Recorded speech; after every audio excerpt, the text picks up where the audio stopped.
Right, the function f has domain x less than or equal to 0 and is defined by f of x equals 5x squared plus 4. Find an expression for f minus 1 of x as follows. So, if we look at a here, right, f of x equals 5x squared plus 4, yeah?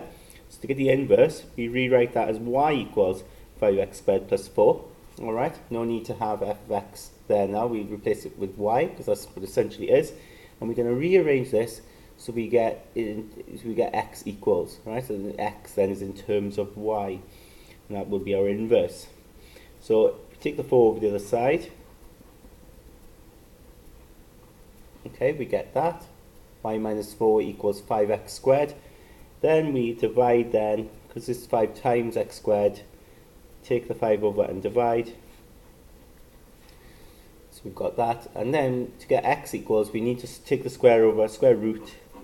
And when we square root, don't forget plus or minus equals 5 over 5 equals x.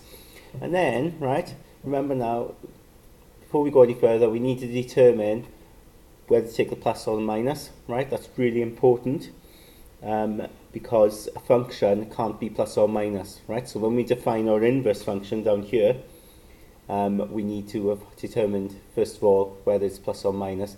And just look at the domain of f, okay? Remember now, f bases itself on these x values, okay? And you can see here the domain of f is negative, yeah? It's in the negative values here, less than or equal to 0. But it's negative, isn't it? Because it's less than 0. So when we do our inverse function, remember it takes us back to our original x values, okay? So these are the answers we get. And we want our x, if you think about it, we want our x to be negative. Okay, so we say, look, take x, or take negative root, because the domain of f is negative. Okay, so it's important to say that there, okay, to justify it by saying the domain of f is negative. In other words, the x values are negative, which means we need to take the negative root. So therefore, f to the minus 1 of x equals the negative root. Replace it then with x, because it is a function in its own right.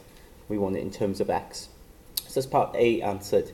Part B then, it says write down the domain and range of f to the minus 1. But remember, when you want domain and range, or one of them, of f to the minus 1, always focus on f. Okay, now if you remember, f of x is equal to this. And it says that its domain is x is less than 0, yeah? Or less than or equal to 0. Now what I like, really, is to write this in a bracket format. So if it was less than or equal to 0, that means it's all the negative numbers, all the way to minus infinity, okay? And then all the way then up to 0 here. So it includes 0, so you put a square bracket there, because it includes it. So that's our domain. What we need to do, as I said, for the domain and range of the inverse function, you just need to get the domain and range of the original function. So there's our domain. So to get the range of this function, just put those domain values in. So minus infinity, now I always say will tend to, I don't say equals, okay, because you can't get to minus infinity. So we put that into the function, okay, and of course when you're squaring something, it's going to get much bigger. So infinity is already big, it's going to get much bigger again. So timesing it by 5 then, even bigger, adding 4 is not going to make much difference. But basically this is going to go towards infinity, isn't it? And notice I put plus infinity, because when you square negative, it becomes positive, doesn't it? Okay. Think about that graph there. It's a quadratic graph, okay, smiley graph. As x goes to minus infinity, it does, doesn't it? It goes to infinity. Okay, the smile keeps on going up. Okay, so you've got that. Let's put 0 in.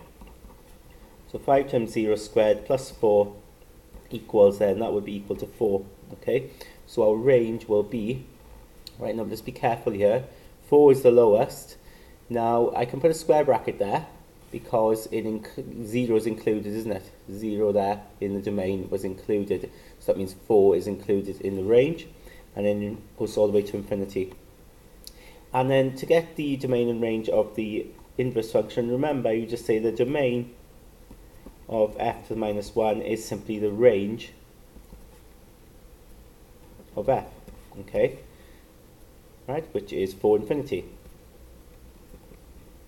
Okay? And then the range of f to the minus 1 is the domain of f. Okay, vice versa basically. So you get minus infinity 0. Okay, because of course the outcome of f to the minus 1 is the domain of f, because it takes you back to the x values, doesn't it? Okay, fantastic. Job done.